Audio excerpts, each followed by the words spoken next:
नमस्कार, आप सब देख रहे हैं IFT न्यूज नेटवर्क, खबर सबसे तेज। चैनल को सब्सक्राइब करें, लाइक करें, वीडियो को शेयर जरूर करें।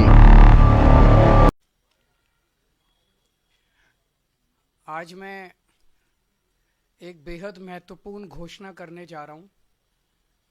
ये उन लोगों के लिए है जिनका समाज के प्रति बहुत बड़ा कंट्रीब्यूशन होता है, लेकिन कभी भी समाज ने उनकी तरफ ध्यान नहीं दिया, किसी पार्टी किसी सरकार ने उनकी तरफ ध्यान नहीं दिया।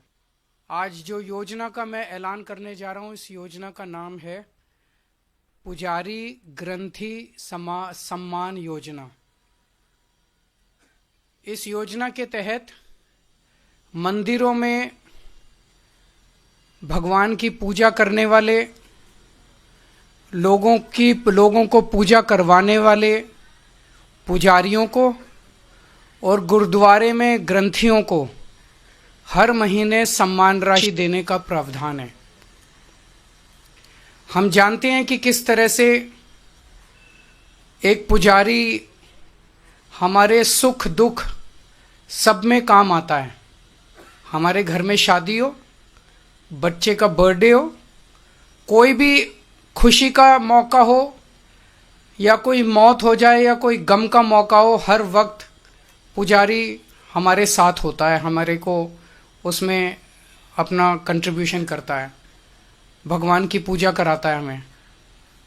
ये वो तबका है जिसने सदियों सदियों से हमारी परंपराओं, हमारे रीति रिवाजों, इसको पीढ़ी दर पीढ़ी, एक तरह से जो गुरु शिष्य परंपरा पीढ़ी दर पीढ़ी इसने आगे बढ़ाया है, हमारी संस्कारों को, हमारी रीति रिवाजों को, हमारे परंपराओं को।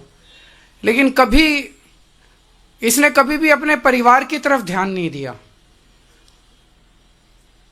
और कभी भी हम लोगों ने इनकी तरफ ध्यान नहीं दिया। हम मंदिर जाते हैं, पूजा करते हैं, लेकिन कभी भी इनकी तरफ हमने ध्यान नहीं दिया।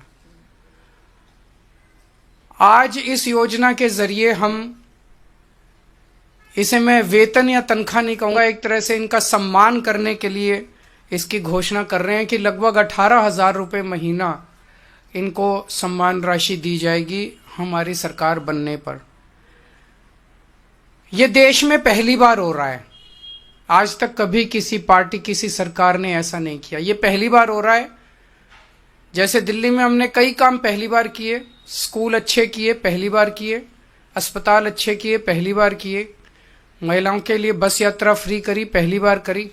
ऐसे ये पहली बार हो रहा है और मैं उम्मीद करता हूं कि भारतीय जनता पार्टी और कांग्रेस की सरकारें भी इससे सीख के अपने अपने राज्यों के अंदर पुजारियों और ग्रंथियों के सम्मान के लिए ऐसी योजनाएं लागू करेंगी। इस योजना का कल से रजिस्ट्रेशन चालू होगा।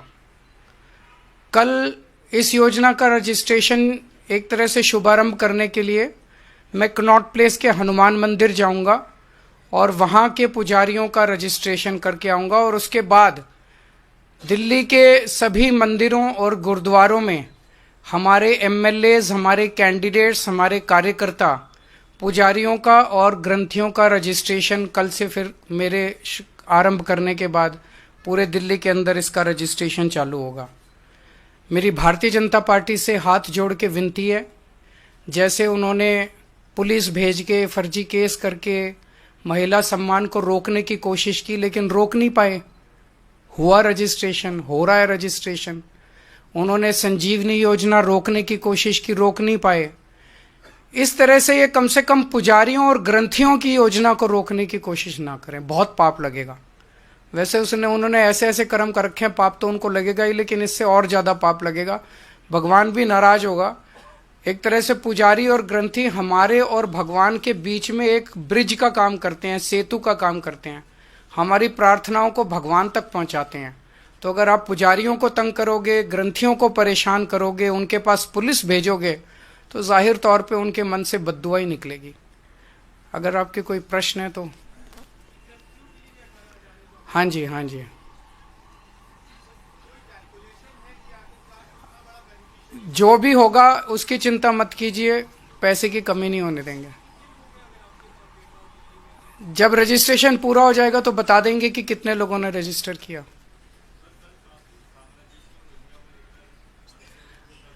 मेरी इनसे रिक्वेस्ट है कि हरदीप पुरी जी को गिरफ्तार कर लीजिए। उनके पास सारा डेटा है, कहाँ कहाँ उन्होंने रोहिंग्यों को बसाया, उन्होंने ट्वीट करके बताया है। ये इतनी मेहनत कर रहे हैं, जरूरत क्या है, नौटंकी क्यों कर रहे हैं? हरदीप पुरी जी के पास और अमित शाह जी के पास सारा डेटा है, कहाँ किस रोहिंग्या को बसाया, वहां उसको कर लो गिरफ्तार। ऐसी नौटंकी मचा रखी है, मतलब इन्होंने कोई देश चलाना थोड़ी है, सुबह से शाम तक नाटक करते रहते हैं ये लोग। बहुत बहुत शुक्रिया। अगर आपने IFT न्यूज नेटवर्क खबर सबसे तेज न्यूज चैनल को अभी तक सब्सक्राइब नहीं किया है तो अभी चैनल को सब्सक्राइब करें, लाइक करें, वीडियो को शेयर करें ताकि आपको राजनीति के क्षेत्र में हर प्रकार की वीडियो और अपडेट मिल सके। मिलते हैं ऐसे ही वीडियो को लेकर, जब तक दीजिए मुझे इजाजत। थैंक यू, टेक की गुड बाय, जय हिंद, जय भारत, वंदे मातरम।